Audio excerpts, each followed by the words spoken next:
Welcome everybody to Ringside Wrestling Entertainment. This is Joel Perez here, and today we're talking about Behind the Mic, episode number 16 here tonight, and we've got some news here this week.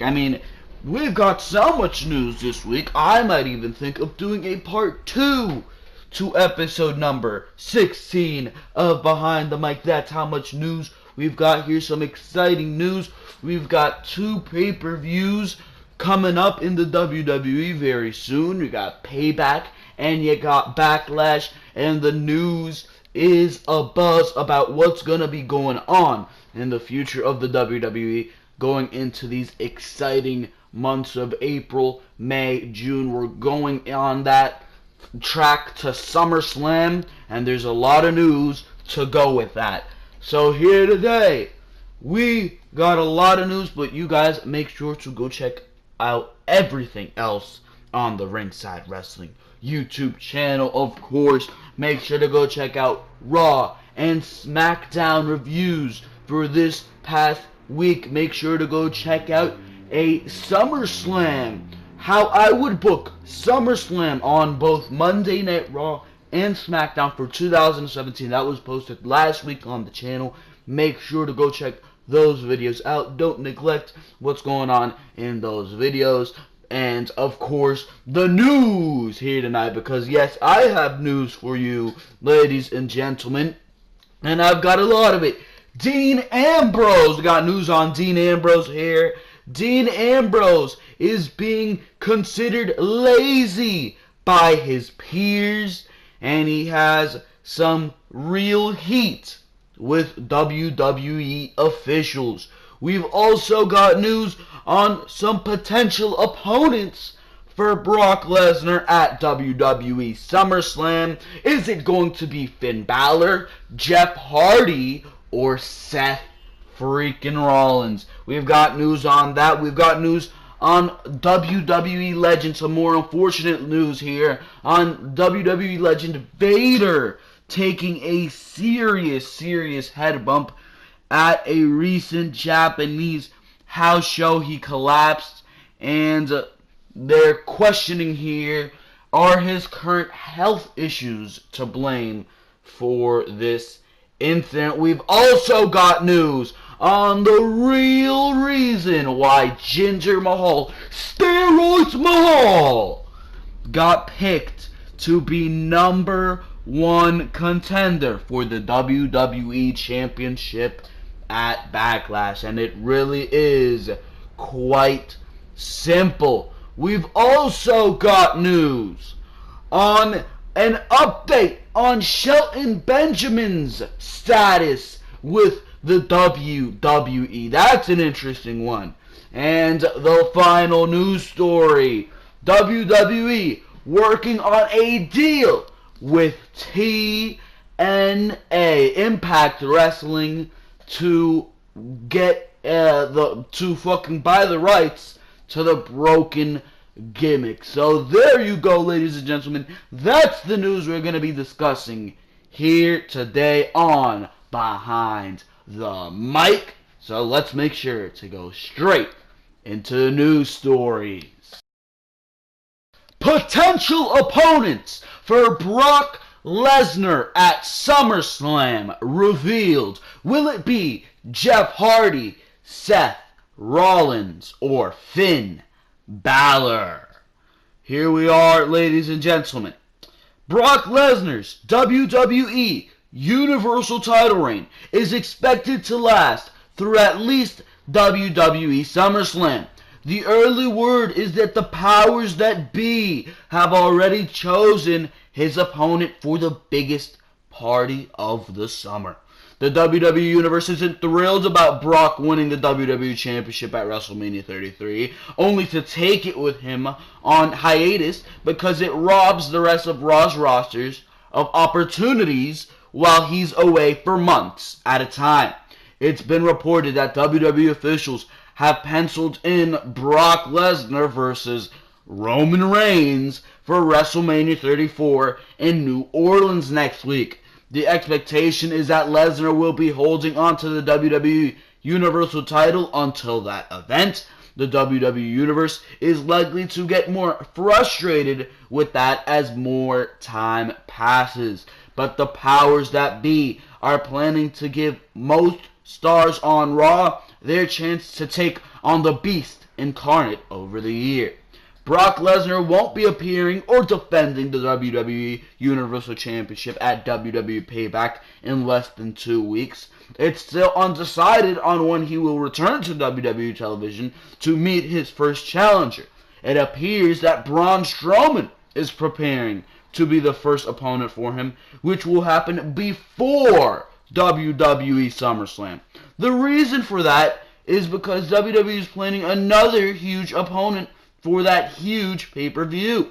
It's being reported that Braun Strowman will get his shot at the WWE Universal Championship soon, but he will continue feuding with Roman Reigns through WWE SummerSlam. That will leave Brock open for a new rivalry for the event, and as of this writing, there are 3 names that are likely to face Brock Lesnar at the pay-per-view. Seth Rollins has taken on the Beast Incarnate before, but he's a babyface now. The dynamic would be quite different, especially with Lesnar holding the championship this time. Rollins should have a good amount of momentum after beating Samoa Joe as well. Rollins will not beat Samoa Joe. If Rollins does end up beating Samoa Joe, I'm going to be pissed off at that. Rollins should not beat Samoa Joe. Hell, I'll go and say it, Samoa Joe shouldn't beat Seth Rollins. Both men do not need a loss right now. Samoa Joe needs to remain undefeated, needs to remain dominant, and Seth Rollins coming off of a big win with Triple H, I wouldn't have him lose either. So I say you end that match in no contest. He should not be beating Samoa Joe. Nobody should be beating Samoa Joe anytime soon. WWE officials don't seem to be booking Seth Rollins with long-term plans in mind. He's an option to face Brock Lesnar at WWE SummerSlam, but there are better options. Jeff Hardy is also expected to get a huge push from WWE officials over the next few months. Apparently, his match with Cesaro on Raw this week was a trial run to see if the fans still respond to him like they did a few years ago during his main event run. Eventually, he will be back in the main event picture. WWE is planning a lot of new feuds for him. Hardy versus Lesnar is one of the possibilities which could happen over the summer. It was rumored after WrestleMania 33 that Finn Balor would re-enter the WWE Universal title picture very quickly after returning to WWE television. Finn Balor was the first WWE Universal Champion and was forced to vacate the title. He never lost the title, which is expected to become a storyline sooner rather than later. It's obvious that the Beast versus the Demon is a big money match for an event like WWE SummerSlam. The biggest show of the summer is still roughly 4 months away. It will be here fast, but the WWE officials are concerned about building up Braun versus Brock at some point over the next couple months. It will be some time before Lesnar's opponent for WWE SummerSlam is revealed. However, the early choices are strong. The WWE Universe will determine who gets the opportunity, and things like injuries and other factors will come into play as well. No matter what, Brock Lesnar will have a huge match at the SummerSlam event. What do I got to think about this? What do I have to think about this one? Well, it's easy. It's very, very easy. I don't think Jeff Hardy needs to be fighting Brock Lesnar at SummerSlam. I don't think Seth Rollins needs to be fighting Brock Lesnar at SummerSlam. I don't think Finn Balor needs to be fighting Brock Lesnar at SummerSlam. Even though that would be my choice out of these 3 names. It would be my choice. The person who I think should be fighting Brock Lesnar at SummerSlam is Samoa Joe. I've said this multiple times. Samoa Joe, I said it in my SummerSlam 2017, how I would book that pay-per-view, so make sure to go check that out. 2 videos, by the way, Raw and Smackdown, so make sure to go check both of those 2 videos out. But I said the person that I would have Brock Lesnar face is Samoa Joe. I mean, and that's why he should go over Seth Rollins, or at least not be defeated by Seth Rollins. Samoa Joe is money. He is one of the only superstars on that roster who would bring Brock Lesnar to a legitimate match that wouldn't just be suplex after suplex after suplex after suplex. And if he does win that Universal Championship, it can be huge for his career. If he does win that Universal Championship, you have a new star, a new legitimate badass, a Samoan submission machine built up. And, I mean, that, if you ask me, would be a more interesting match at WrestleMania 34 than seeing Brock Lesnar versus Roman Reigns again. I'd rather see Roman Reigns versus Samoa Joe. I mean, Samoa Joe can be one of the first legitimate Universal Champions, or first champions in the WWE, who is not a part-timer, who is also legitimate. And a win over Brock Lesnar, a match with Brock Lesnar, a win of that Universal Championship would do exactly that. That's why you need to keep Samoa Joe undefeated, because he would be the most legitimate fucking option to take Brock Lesnar into at SummerSlam 2017. As for these 3 names, I mean, they all would be interesting. It's interesting to note that these are smaller guys as well. This isn't a big Braun Strowman, Roman Reigns. This isn't a bigger guy. And that's very interesting to see. I mean, if you ask me, storyline-wise, it makes most sense for Finn Balor. Never lost the championship, and he really does deserve his rematch. And that would be interesting. The Demon versus the Beast. It has its selling point. And it would be interesting to see, but I just do not imagine that match going any other way than suplex, suplex, suplex, suplex. I want somebody who can bring Brock Lesnar to a legitimate wrestling match, and I think that would be Samoa Joe. I think that would be Samoa Joe. Jeff Hardy, I really don't see him going into SummerSlam not against broken Matt Hardy. If it were up to me, you'd have broken Matt.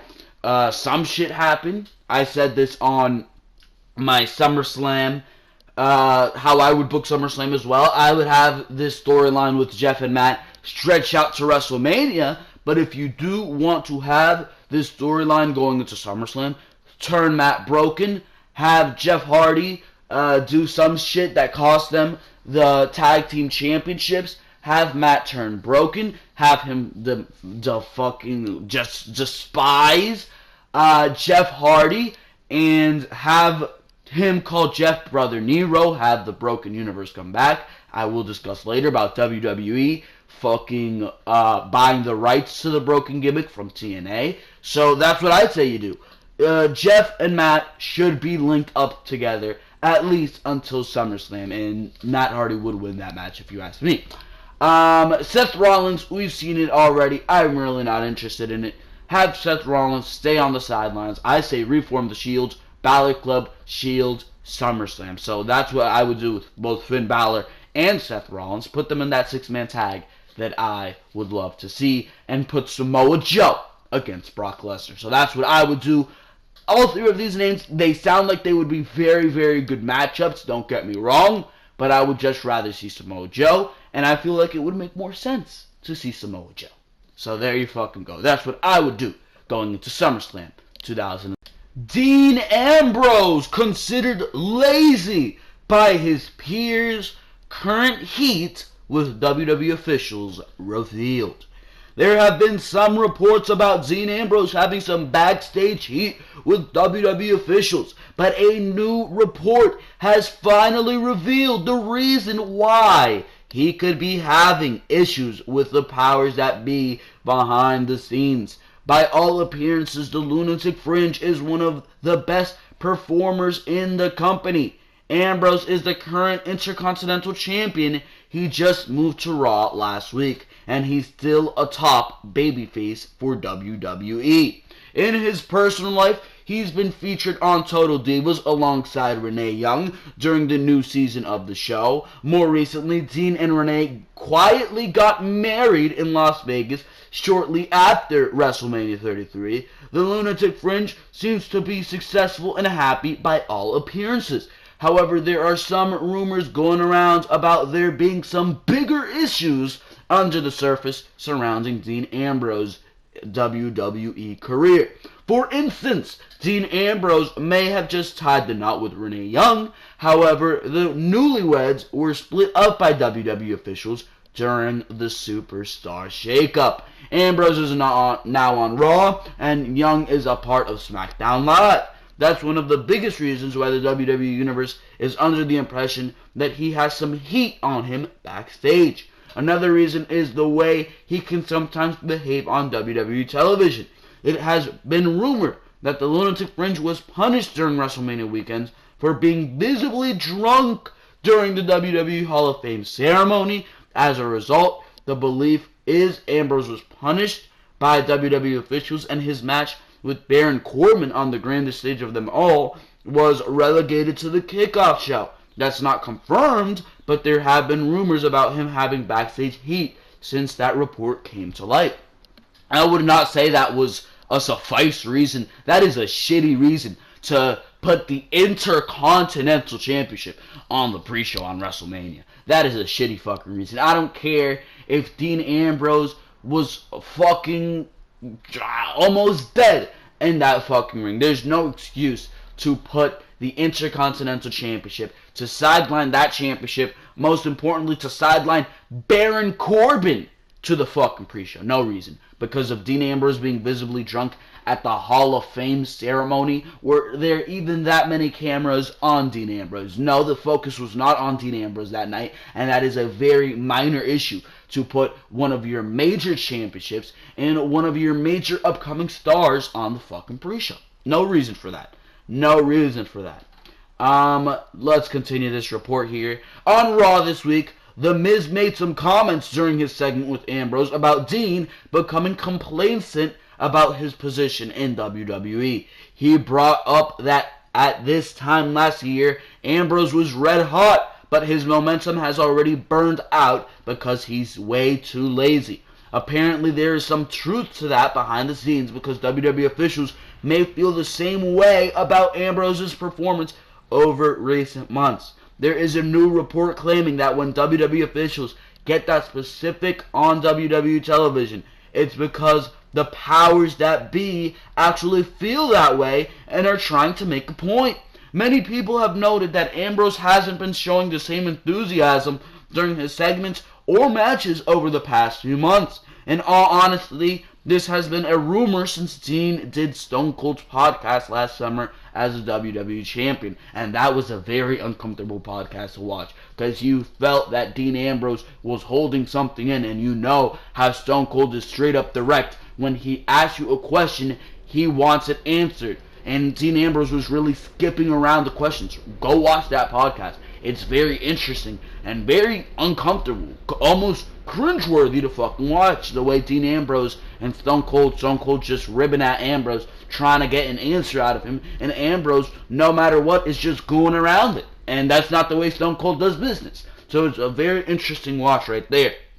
The Lunatic Fringe has always presented himself a little differently than the average WWE superstar. WWE officials may not have noticed it until the decision was made to put the WWE Championship on him. I don't know why it just says champion over here. But the WWE Universe's admiration for the Lunatic Fringe has not changed at all. He's been a workhorse for the company and a really strong babyface for a long time now. WWE officials could be looking for a little bit more from him, however. Dean Ambrose moving to Raw and away from SmackDown may have been a way to bring back some more enthusiasm and bring in a few more creative ideas to his feuds and matches for more energy. For instance, a potential reunion of The Shield is a hot topic with the WWE Universe right now. Not only that, there is some speculation that WWE officials could be planning a major heel run for Dean Ambrose soon to reignite his rivalry with Seth Rollins. Based on all the reports and rumors that have been circling on the Lunatic Fringe, WWE officials don't seem to be upset with Ambrose. However, there does seem to be a desire to motivate him to bring a little more to his performances on Raw going forward. Clearly, the only one that can stop Dean Ambrose is himself. What do I think about this? What do I think about this? Dean Ambrose, you can very easily see the fact that Ambrose really has not been as enthusiastic about his performances. Just a couple weeks ago, I think it was on the build to WrestleMania, it was a match, or a Fatal 5-Way, I think, with Baron Corbin, Dean Ambrose, AJ Styles, or a Fatal 4-Way. Baron Corbin, Dean Ambrose, Miz, AJ Styles. That's who was in the fucking match. And Miz was delivering the yes kicks to both Ambrose and Styles. And Styles was selling the fucking shit out of them, and he was fucking looking like he was being kicked to China or some shit. And Dean Ambrose was just fucking taking those shits like nothing was going on. He was just in the same erect position that he was in, and you could very easily see in Ambrose's in-ring style starting the late 2000s or early 2016. As soon as 2016 hit in, probably after WrestleMania, or during WrestleMania 32, is after that Ambrose in-ring style and his real passion seemed to go away. I mean, the amazing match he had with Triple H at Roadblock 2016, the matches he had with Seth Rollins in 2014, his match with Roman Reigns at the Survivor Series 2015, all great fucking work, but his in-ring ethic and his real ethic to be there has really, or at least from the way he's been booked on television, it's looked like it's gone down drastically. I mean, he's just coming in making jokes. Ambrose used to be serious. He used to come in there, cut a fucking promo, and tell you how it is. Now he just fucking comes in there, cuts a couple jokes. And yes, last week on Monday Night Raw, he did get serious. And I like that part of his promo. But before, he was just fucking taking shit out of his fucking, taking shit out of his jacket, sitting there with his legs crossed. And I mean, just the way he's been doing things, from the way he delivers the dirty deeds, I just say, what the fuck? What is up with Dean Ambrose? It really seems like there's something that has demotivated him, and he really does need to get motivated once again. He is Intercontinental Champion, and I do feel like he is doing some great work with The Miz. His promo last week, his segment last week was great. Last year, in 2016, his matches with AJ Styles have been great, and you can't disregard that. You really can't. But his in-ring style has just looked so toned back, and the way he's been presented really hasn't been like a Lunatic Fringe, and that really does need to change. And I do see where the WWE is coming from when they are a little pissed off about the fact that Dean Ambrose really hasn't been putting it all in, because the people he has been working with have been putting it all in. AJ Styles, The Miz, fucking, if you want to put him against in a feud with Seth Rollins, another thing. So when you have these guys that he's feuding with, putting their shit all in, Baron Corbin as well, putting all their effort in to make this a fantastic feud, you can really see a glaring fucking spot when Dean Ambrose is there, just, this is whatever. You can really see that. So, yes, I do see where the laziness comes from, and, I mean, putting him away from Renee Young is probably going to piss him off even more. It's probably going to piss him off even more. But Dean Ambrose, he's seen success over the past year. WWE Champion, Intercontinental Champion. I mean, that is no small feat. I think he does need to put a little bit more effort into what he does, but at the same time, it could be attributed to the way he's booked. I mean, he's booked as this fucking clown, really.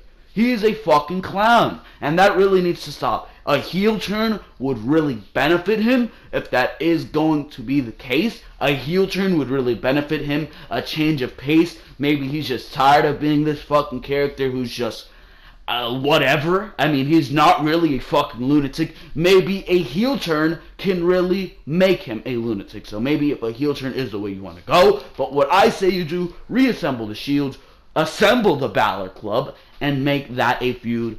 Ambrose will be hot. Rollins, hot as hell already. And even Roman Reigns will be, by association, more over. So that's what I would do with Dean Ambrose. And that's what I feel about Dean Ambrose's current position in the WWE. Moving on here to Shelton Benjamin and his status. An update on his WWE status. So here we are. Shelton Benjamin. In some surprising and unfortunate bit of news, Shelton Benjamin has revealed that he is not currently under contract to WWE. Not only that, but he wasn't signed with them during the brand split in the first place, even when they were promoting his impending return on TV. This news comes from Benjamin himself, who took to Twitter to answer a fan's question about his status in the company. Let me clear this up now. I am not signed to the WWE. I never signed due to injury. While that could change, as of April 16th, 2017, I am a free agent. The initial announcement of his return was a bit of a surprise, but this latest chapter just makes the whole ordeal stranger. It's also a depressing development for Benjamin and his fans due to the timing of everything. On the July 26, 2016 episode of Smackdown, a vignette aired hyping Benjamin's impending arrival. He was getting set to make his big return to the company for the first time since 2010 and would be joining fellow formerly released talent in Rhino and Kurt Hawkins on the Blue brand. For many, it was the most exciting return of the group due to their fondness of the athletically gifted wrestler from years ago, but for Benjamin it was not meant to be. Just a few weeks later, on August 7th, Benjamin found out that he had a torn rotator cuff while undergoing a WWE physical and was told he'd have to miss a considerable amount of ring time. Originally though, he was expected to be out 4 to 6 months of recovery, but he's gone well past that time frame, which led to many wondering what his status was. Some fans still assumed he would debut on Smackdown after he was cleared to return, thinking he must have originally signed a deal with the company over the summer. However, over 8 months, he has revealed his injury. After he revealed his injury, he still hadn't shown up on TV. Someone had to break the news as to what was going on, so Benjamin took it upon himself. It's now hard to say if Benjamin will ever show up on either SmackDown or Raw or even NXT in the future, which is questionable or unfortunate, it says here. WWE would have to reach out again, negotiate, give him another physical, and most importantly, find a place that he fits on the show. Due to his age of 41, if WWE is going to bring him back, they should probably get to it soon. Benjamin originally debuted in WWE in late 2002 as a part of Team Angle. He found success with Charlie Haas and Kurt Angle, then later went out on his own and nearly broke through the main event scene in a classic match on Raw. Benjamin pins Triple H right after being drafted to the show in 2004. He looked poised to become a big star, but it never panned out for him after being paired with his mama. His career was sunk and never came close to reaching its past heights. The last we saw of Benjamin in WWE, he was on the ECW brand and was mainly used to put younger talent over. Perhaps one more run could help him reach some of his unfulfilled talent. Despite being over 40, Benjamin is still in fantastic shape and has kept himself busy post-WWE by competing in Japan and Ring of Honor. If he joined SmackDown, he would have great matches to look forward to with Sami Zayn, AJ Styles, Kevin Owens, and more. He's a reliable hand in the ring and has a ton of experience around the globe. There's a lot of good reasons for the company to bring him in,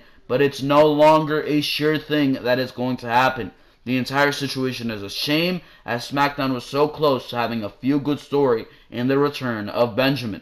Hopefully WWE realizes that any of their brands could still use his talent, and that gold standard will get to his wrestling career on a high note. What do I say about this?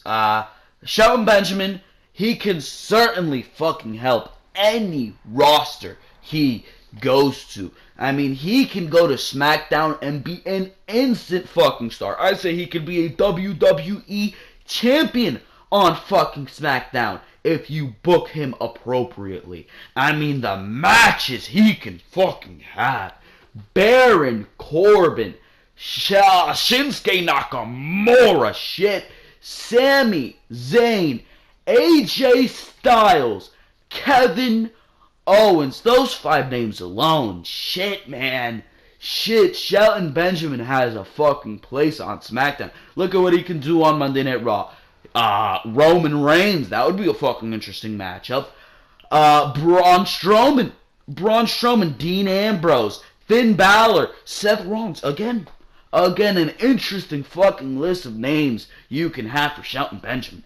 I mean, it certainly makes sense for him to go to SmackDown. I mean, he can boost American Alpha up as well. I mean, people have been saying that Shelton Benjamin, or American Alpha, needs help really getting over. They really haven't been that interesting of a team, and they really haven't had personality. Bring in Shelton Benjamin to lead that fucking team, even though I feel they don't need it. They're amazing in the ring. They don't need it. But Shelton Benjamin can certainly add a new level of intensity to American Alpha. Same thing with the Shining Stars. They could bring in Carlito, have him lead their group. Imagine that. Faction versus faction. Shining Stars, Carlito.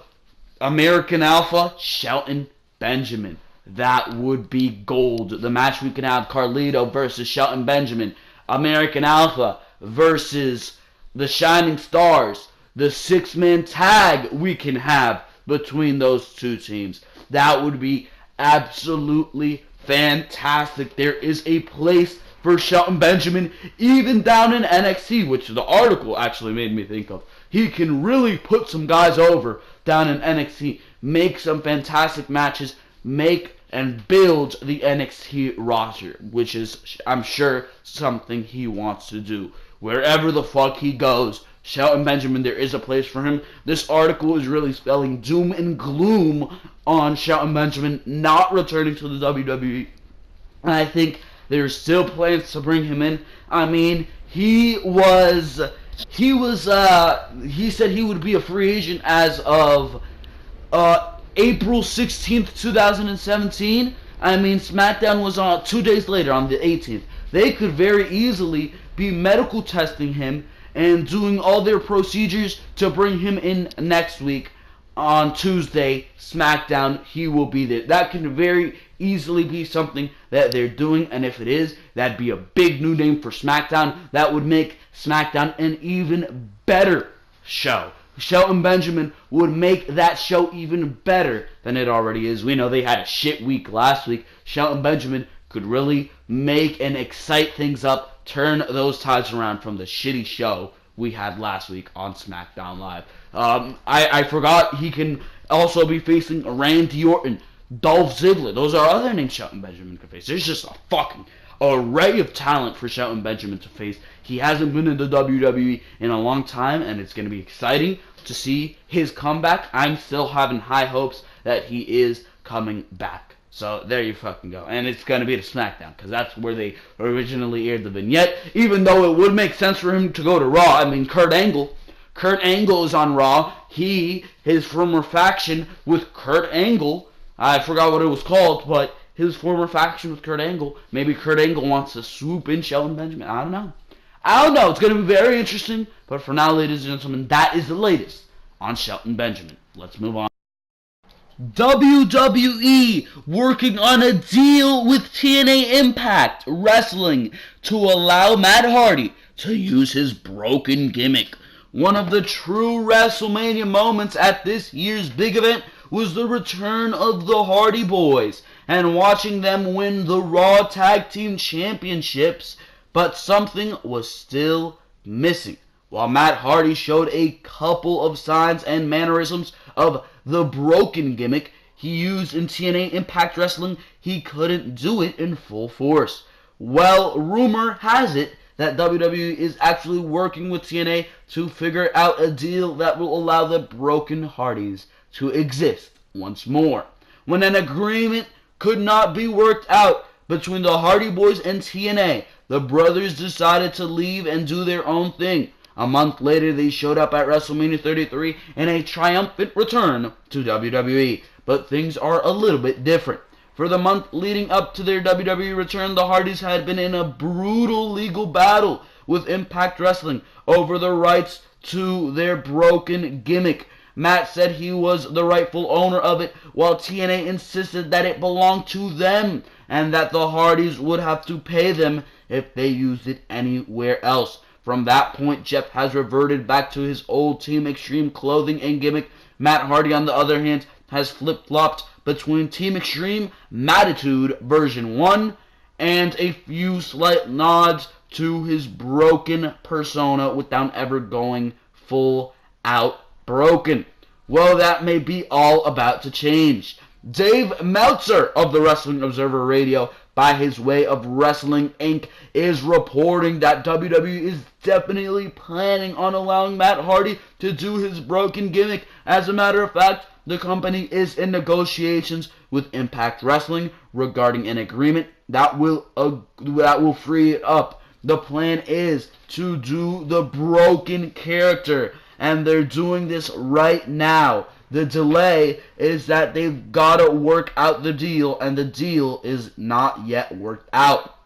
The fact that WWE is negotiating with TNA over this gimmick is exactly why Matt Hardy has been dropping hints on television as well as on social media as to his broken gimmick. It is not known what kind of agreement could end up being made, but the point is to get the character free for him to use in the WWE. Meltzer says that the WWE just wants to have the freedom to let the Hardys steer back into the characters that brought them so much attention for the last year. He isn't sure what the discussions are exactly, but knows that talks are ongoing. Whatever deal they make, whether it's a percentage deal or a buyout of the rights, whatever deal they make, if it never happens, that means they never made the deal.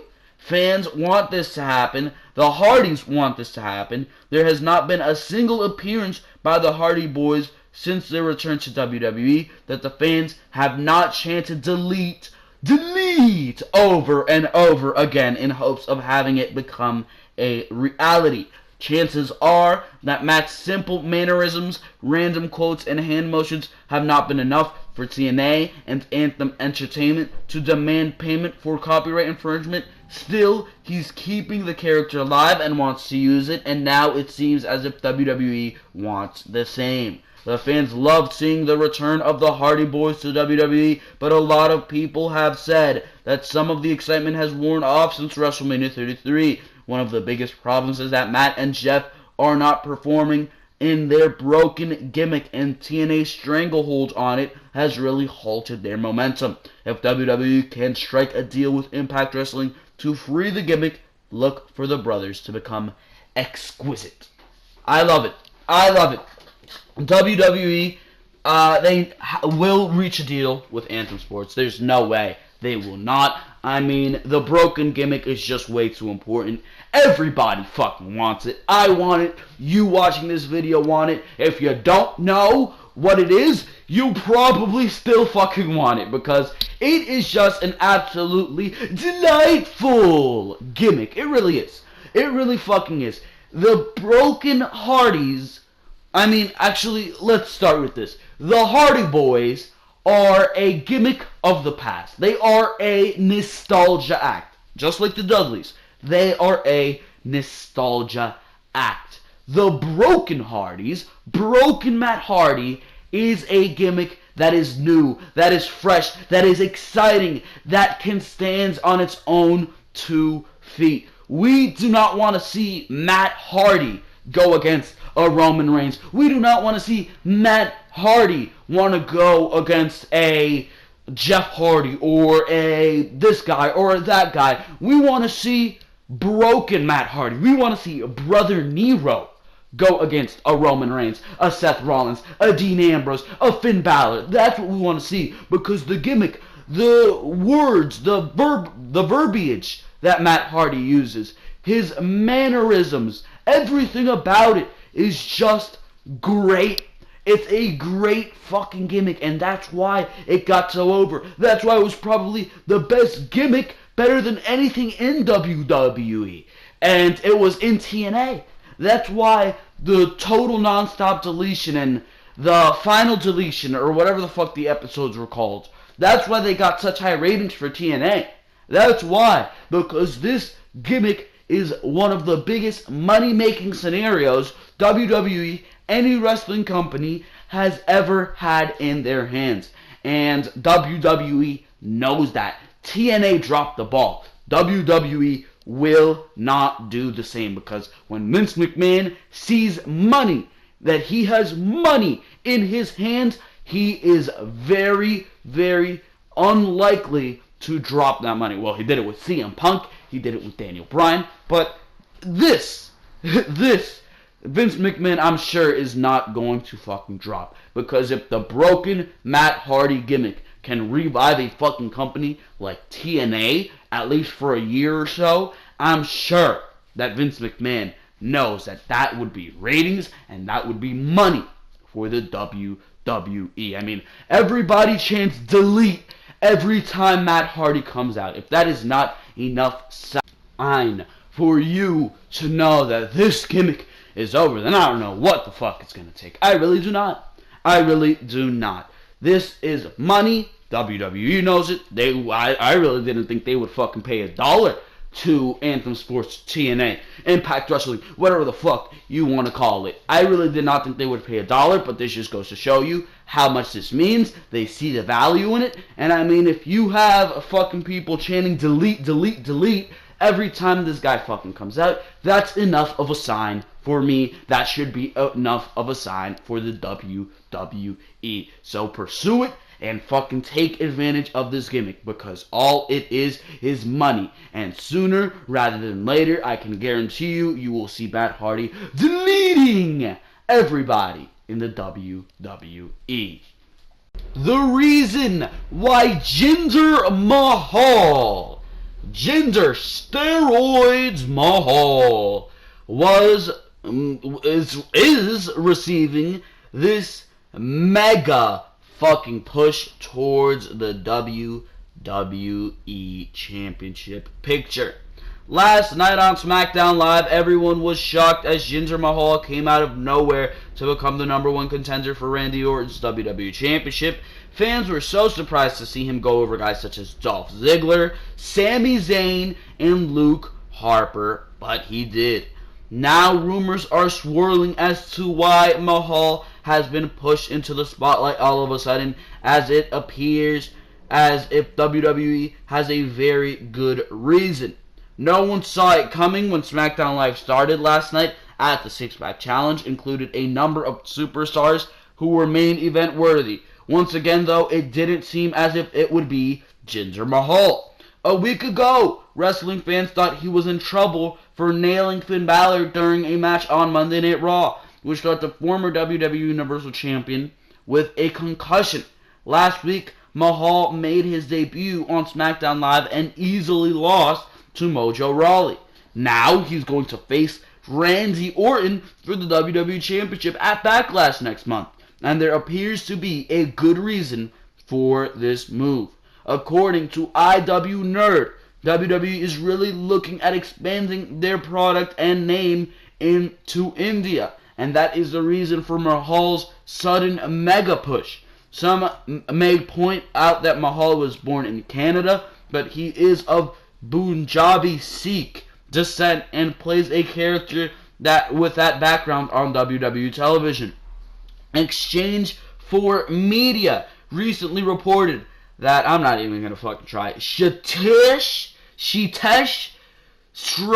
I can't fucking say that, sorry, was promoted to Vice President and General Manager of WWE India. The former Walt Disney Company executive is in charge of leading WWE's move into India, which is a massively untapped market, and they are looking to push merchandise and live events to the fans. With the company looking to really move into the Indian market, that is the reason the Bollywood boys were brought up to the main roster last night as well. WWE is now referring to Harb and Gurv Sira as the Singh brothers, and they are expected to create a new faction with Mahal. It may have shocked a lot of fans and left them unhappy, but this is how things are currently going as WWE looks to become major players in India. If the company's numbers end up going up with Mahal and the Singh brothers in the spotlight, they might see their push continue for a bit longer. Some don't believe that Jinder Mahal is deserving of being the number one contender, and they may be right. I don't think he's deserving of being number one contender. Wrestling Imp brought up some interesting stats regarding the new number one contender to Randy Orton. Last week's loss to Mojo Rawley was Mahal's first televised match on Smackdown Live since he lost to El Torito in May of 2014. How fucking interesting that is. Last night's episode features Jinder Mahal's first televised victory on SmackDown since October 9th, 2012. He teamed with fellow 3MB member Heath Slater to defeat the team of Zack Ryder and Santino Marella, so there were 5 years between Team Blue victories for him, and this one resulted in a WWE Championship title match.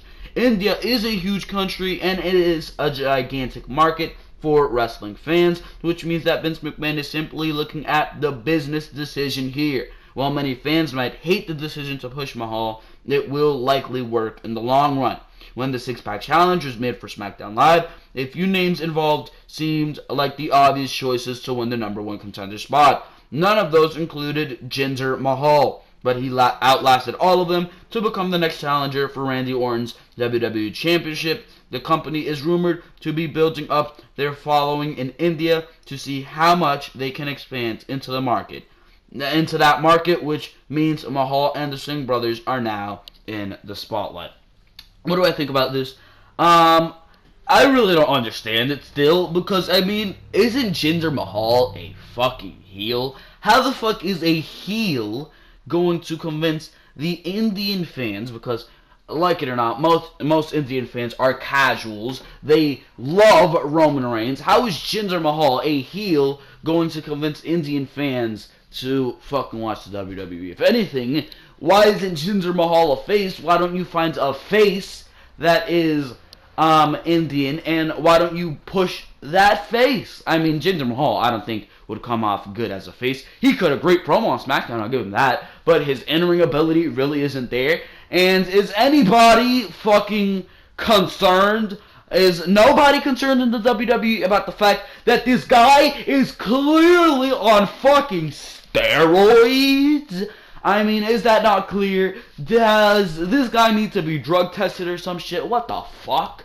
What the fuck? When was the last time they drug tested Jinder Mahal? There's reports coming out about Ryback talking about Jinder Mahal and how this guy is clearly on fucking steroids, about how his nipples are fucking some weird ass color and they're fucking bloated out as fuck. That's what fucking Ryback's talking about. And you know Ryback clearly has some fucking history with steroids. So I think Ryback knows what the fuck he's talking about. And he's talking about Jinder Mahal clearly being on the fucking juice. He's talking about Jinder Mahal clearly being HGH Mahal, if you know what I fucking mean. So there is really no reason, if you ask me, to have this guy fucking be number one contender. There are more deserving guys. There are guys who are better in the ring, who would bring Randy Orton to a better match. He's a fucking heel, so how the fuck are they going to promote a heel to an Indian market? If anything, promote Roman Reigns, because they love Roman Reigns over there in fucking India, and I believe Roman Reigns is enough to get all those Indian fans to just fucking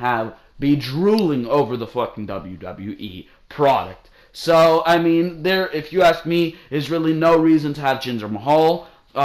His faction with the Bollywood boys, I feel like that's the only really good thing to come out of this. Maybe the Bollywood boys could enter the tag team division and add another team to the weak SmackDown tag team division right now. That's really the only thing I see being good about this. Besides that, Jinder Mahal and Randy Orton probably going to have a terrible fucking match at Backlash. I have no interest in seeing it. And I mean, Jinder Mahal, there you fucking go. Who cares?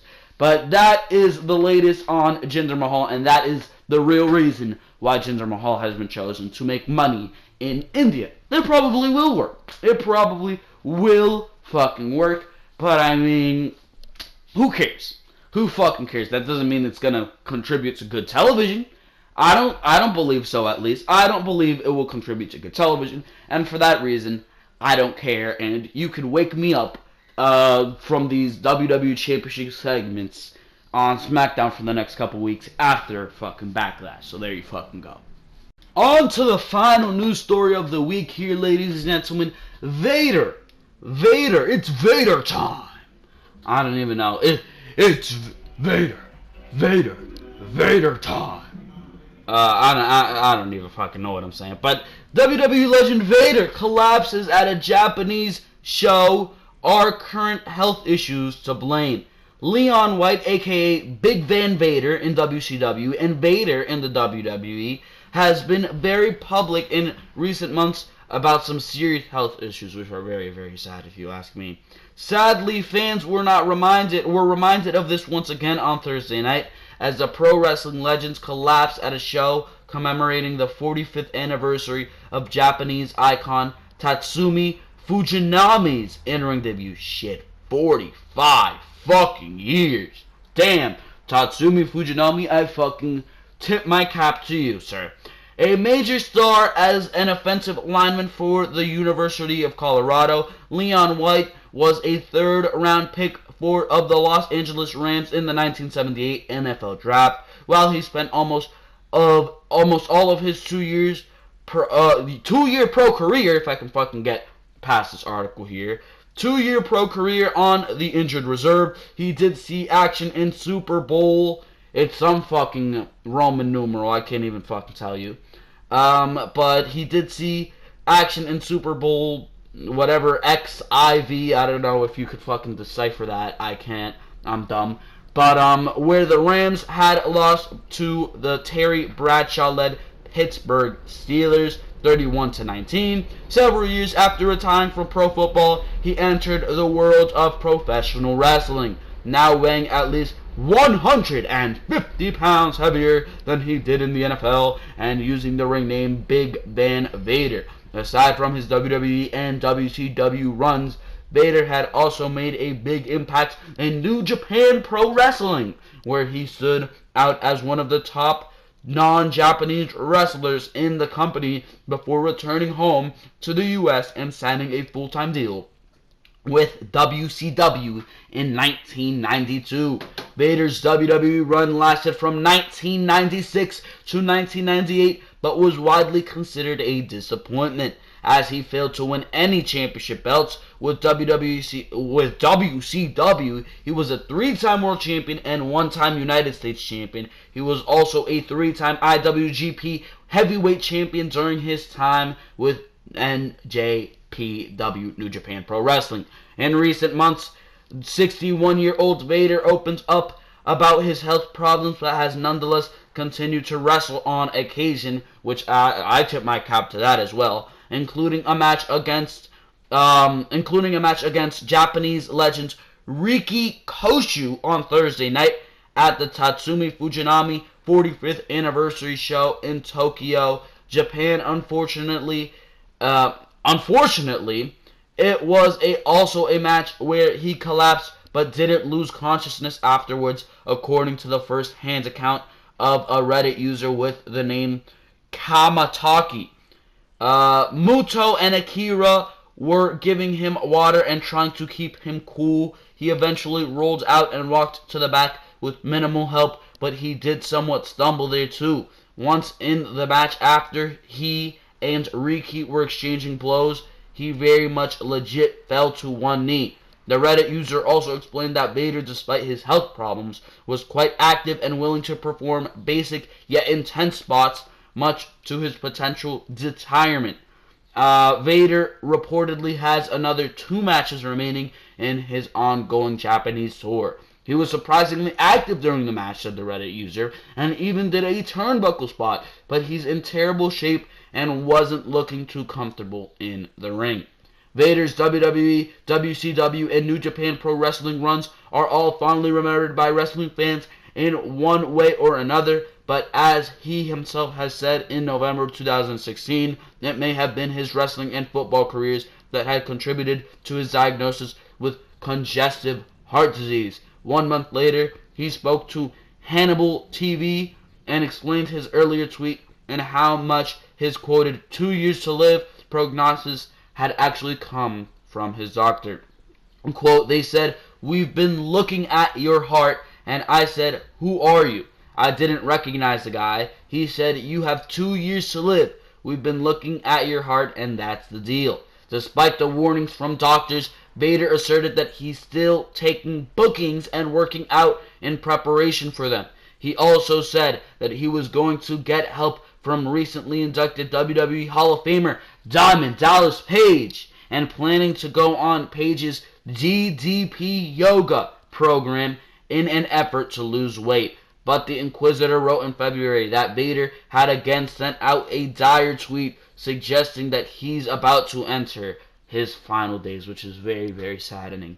Reactions to the earlier Reddit post suggest that many fans are genuinely concerned about Vader's health, though others took a tougher approach, calling the former WWE and WCW monster heel out for insisting on wrestling despite his age and his congestive heart disease diagnosis.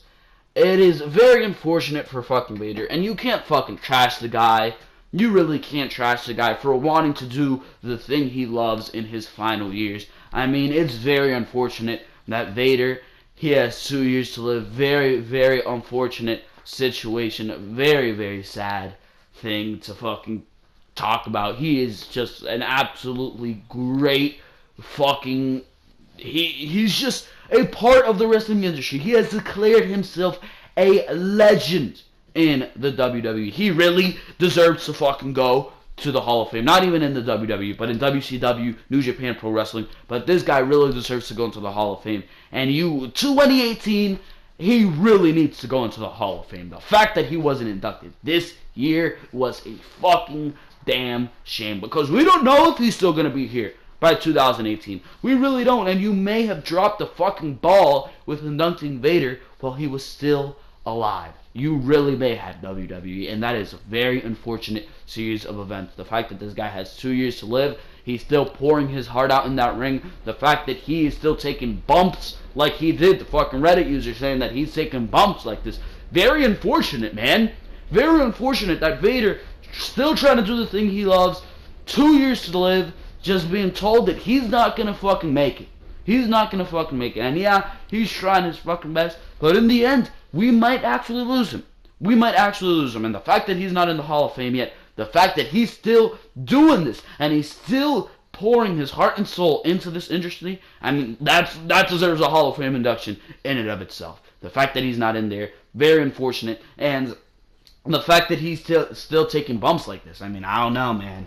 I don't know. It's very, very unfortunate, to say the least. I really do not have much more to say.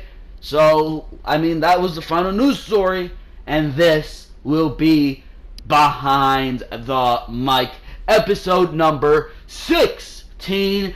Everybody, make sure to go check out everything else on the channel. Raw, Smackdown reviews, how I book SummerSlam on both Raw and Smackdown. Make sure to go check out all those videos, and make sure to like, make sure to comment, and make sure to hit that subscribe button with a Vader bomb. So make sure to go do all that good stuff, and make sure to go check out the Ringside Wrestling YouTube or Twitter channel of the same name. It's not even a channel, it's an account. But make sure to do all that good stuff. Like, comment, subscribe. For now, this has been Joel Perez of Ringside Wrestling Entertainment. And for now, I am out of here. I'll see you next week on Behind the Mic. I'll see you on Monday for Monday Night Raw Review.